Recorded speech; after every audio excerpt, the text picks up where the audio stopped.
Hello everyone. आप सब कैसे हैं? उम्मीद करता हूँ कि आप सब अच्छे से खैरियत से एकदम बढ़िया है, मस्त है, सेहतमंद है, चंगे और बहुत ही बेसब्री से आप सब मेरे वीडियोस का इंतजार कर रहे हैं।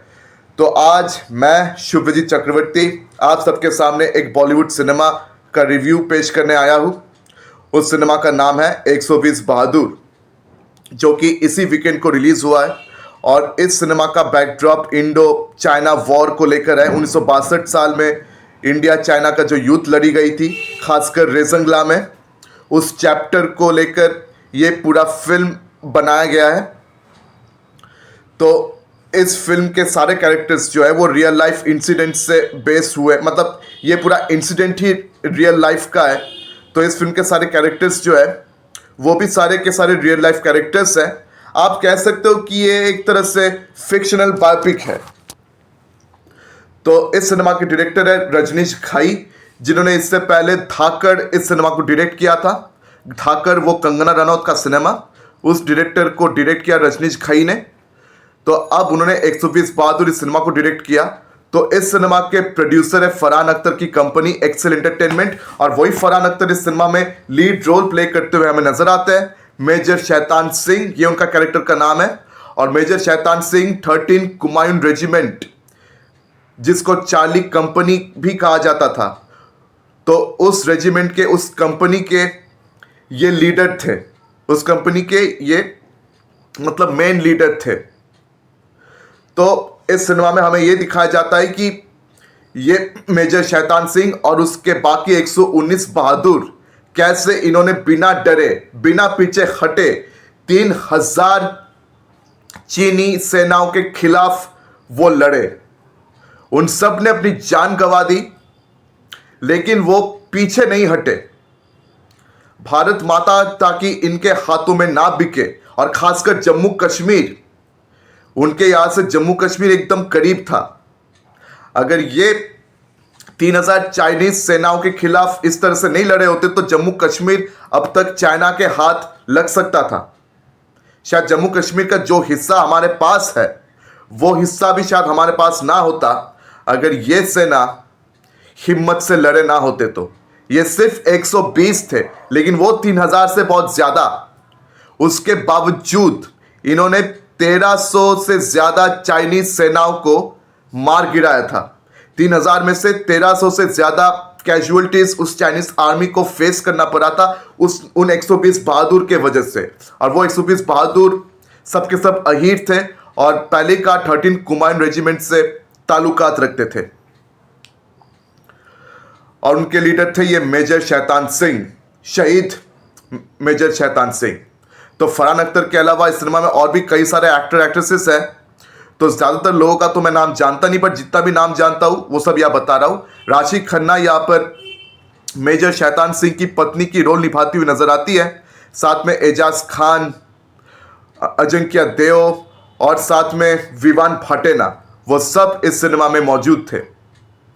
तो देखिए, अगर आप सच्चे भारतीय हो ना, तो ये जो सिनेमा है आपके दिल को छू जाएगा।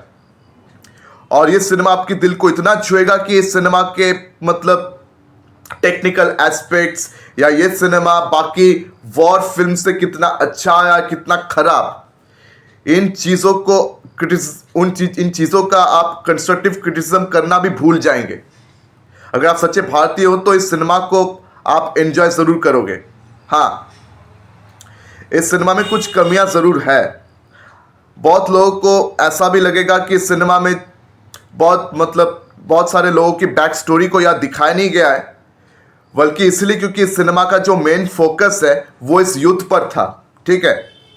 और इस सिनेमा का जो लेंथ है वो सिर्फ 2 घंटा 9-10 मिनट का था।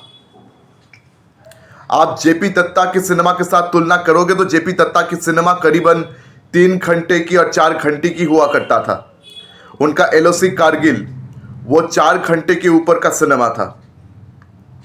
तो सबका बैक स्टोरी दिखाते दिखाते कहीं ना कहीं मुझे लगा कि इस सिनेमा का लेंथ भी 3 घंटे से ज्यादा हो जाता। तो 2 घंटा 9-10 मिनट के अंदर ही सिनेमा को मतलब फिल्माया गया है। ज्यादा बड़ा चढ़ा के इस सिनेमा में कहानी नहीं बताई गई, और उनके वीरता, उनके सैक्रिफाइस को बहुत अच्छे तरीके से यहाँ पर पेश किया गया। क्या है कि इंडियन फिल्म इंडस्ट्री में बायोपिक्स को 2 तरीके से आप दिखा सकते हो। या तो आप मतलब जो रियल लाइफ कैरेक्टर को आप पेश कर रहे हो एकदम रियलिस्टिक तरीके से आप उसको दिखा सकते हो, या फिर आप उसको बहुत हीरोइक तौर पर पेश कर सकते हो। अगर वो कैरेक्टर एक पॉजिटिव कैरेक्टर हुआ तो आप इसको एक हीरो के तौर पर भी प्रेजेंट कर सकते हो। तो ज़्यादातर इंडियन बायोपिक्स में क्या होता है कि जो मतलब पॉजिटिव कैरेक्टर होता है उसको हीरोइक तरीके से पेश किया जाता है।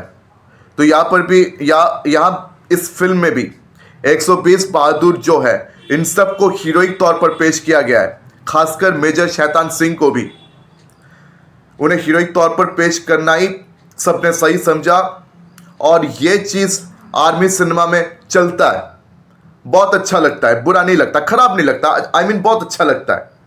इससे पहले आपने शेरशाह देखा था सिद्धार्थ मल्होत्रा का, तो उस सिनेमा में भी उस सिनेमा में भी जो सिद्धार्थ मल्होत्रा का कैरेक्टर थे मेजर विक्रम बत्रा, तो उनको भी हीरोइक तौर पर पेश किया गया था। बिल्कुल इन द सेम वे यहाँ पर भी हीरोइक तौर पर उसी सेम टेम्पलेट पर यहाँ पे सबको दिखाया जाता है। ज़्यादातर उसी टेम्पलेट पर ही इंडियन बायोपिक्स बनता है, और आर्मी सिनेमा में ये चीज़ तो चलता ही रहता है। ये चीज़ अच्छा ही लगता है, बुरा नहीं लगता। हाँ, इस फिल्म में कुछ ड्रॉबैक्स आपको नज़र आएंगे। पहले कहा कि सबके बैक स्टोरीज को याद दिखाना, मतलब वो नहीं दिखाया गया, और मेरे ख्याल से इस सिनेमा में बैक स्टोरीज को दिखाना उतना ज़रूरी था भी नहीं। यहाँ पर मेन फोकस इस यूथ पर था। और दूसरा आपको जो डिसएडवांटेज यानी कि लिमिटेशन आपको लग सकता है वो ये है कि जो चाइनीज़ आर्मी है उनको एक तरफा दिखाया गया है, मतलब उनके कैरेक्टर को वन डिमेंशनल तरीके से दिखाया गया है। पर यह चीज़ भी बॉस इस आर्मी फिल्म में चलता है। और पहले ही कहा, जब आप इस सिनेमा को देखेंगे तो ये जो सारे फीचर्स जो है जो मैं यहाँ बता रहा हूँ ये आपको नज़र नहीं आएंगे, खासकर अगर आप सच्चे भारतीय हो तो। अगर आप सच्चे भारतीय हो और आपके सिनेमा में दिल है तो आपको ये सिनेमा एक बार एटलीस्ट हॉल में जाके ज़रूर देखना चाहिए। 21 नवंबर यानी इसी वीकेंड को ये सिनेमा रिलीज़ हुई है, अभी भी ये सिनेमा हॉल में चल रहा है। तो मैं तो आप सबसे विनती करता हूँ कि आप सब इस सिनेमा को हॉल में जाके ज़रूर देखें, खासकर उन लोगों के लिए जिन्होंने अपनी जान गंवाई इस युद्ध में, उस भारतीय सेना के लिए। अगर उस भारतीय सेना के लिए आपके दिल में थोड़ा सा भी इज्जत है तो इस सिनेमा को आप हॉल में जाके ज़रूर देखिए। और हाँ, इस सिनेमा में परफॉर्मेंसेस भी बहुत अच्छी रही है, चाहे फरहान अख्तर की बात कर ले, विवान फाटेना की बात कर ले, और या तो उन लड़कों की बात कर ले जो कि भारतीय सेना में थे, आई मीन उन एक्टर्स की, उन सब की परफॉर्मेंस इस सिनेमा में बहुत ही अच्छा, बहुत ही बढ़िया था। और ये सिनेमा जो है आपके आंखों से आंसू निकालेंगे। इस सिनेमा को देखते वक्त आपके आंखों से आंसू टपकेंगे, इतना दिल पर लगेगा आपका कि आपके आंखों से आंसू टपकेंगे। उनकी लड़ाई, उनकी साहस, उनकी वीरता और उनकी बलिदान देखकर आप अपने आप को रोक नहीं पाएंगे। आपके आंखों से आंसू ज़रूर टपकेंगे और आपको बहुत अच्छा लगेगा, इस बात पर कोई शक नहीं है। इसलिए मैं आप सबसे फिर विनती कर रहा हूँ कि आप इस सिनेमा को हॉल में जाके अवश्य देखें, इसे मिस ना करें। सुना है कि इस सिनेमा को बहुत अच्छा रिस्पॉन्स मिला नहीं है, तो इस सिनेमा को एक अच्छा रिस्पॉन्स देना और इस सिनेमा को सफल कराना, ये मैं मानता हूँ हम सब की एक जिम्मेदारी है, क्योंकि हम सब भारतीय नागरिक हैं। इससे ज़्यादा और कुछ मैं कहना नहीं चाहता। तो अगर आपने इस सिनेमा को ऑलरेडी देखा हुआ है तो मुझे कमेंट सेक्शन में आके ज़रूर बताएं, और जिन्होंने इस सिनेमा को अभी तक देखा नहीं है मैं उनसे विनती कर रहा हूँ फिर से कि आप इस सिनेमा को ज़रूर देखें, क्योंकि खासकर मैंने जिस हॉल में सिनेमा को देखा है वो हॉल उतना ऑक्यूपाइड नहीं था, थोड़ा सा खाली था। तो इस बात से मुझे थोड़ा सा दुख लगा है, मुझे थोड़ा दुख हुआ है। तो ऐसा बिल्कुल नहीं होना चाहिए, मतलब ऐसे सिनेमा, इसे अनदेखा बिल्कुल भी नहीं करना चाहिए। हाँ, आप कह सकते हो कि ये सिनेमा कोई बड़ा मास्टरपीस नहीं है या कोई ऑस्कर विनिंग सिनेमा जैसा नहीं है, पर ऑस्कर विनिंग होना या मास्टरपीस होना ऐसे इरादे लेकर हमेशा फिल्म मेकर फिल्म्स नहीं बनाता। एक फिल्म मेकर ऑडियंस के लिए सिनेमा बनाता है और वो ऐसी फिल्में बनाना पसंद करता है जो उसे खुद को और ऑडियंस को अच्छा लगे। हर एक फिल्म मेकर का टेक एक जैसा नहीं होता, तो ऐसे पॉइंट्स को दिमाग में रखना बहुत ज़रूरी है सिनेमा के कंस्ट्रक्टिव क्रिटिसिज्म करने से पहले। तो अगर मेरी वीडियो आप सबको अच्छी लगी हो तो मेरी वीडियो को ज़्यादा से ज़्यादा लाइक करें, शेयर करें जितना हो सके, और मेरे चैनल को सब्सक्राइब करना आप बिल्कुल भी मत भूलिए।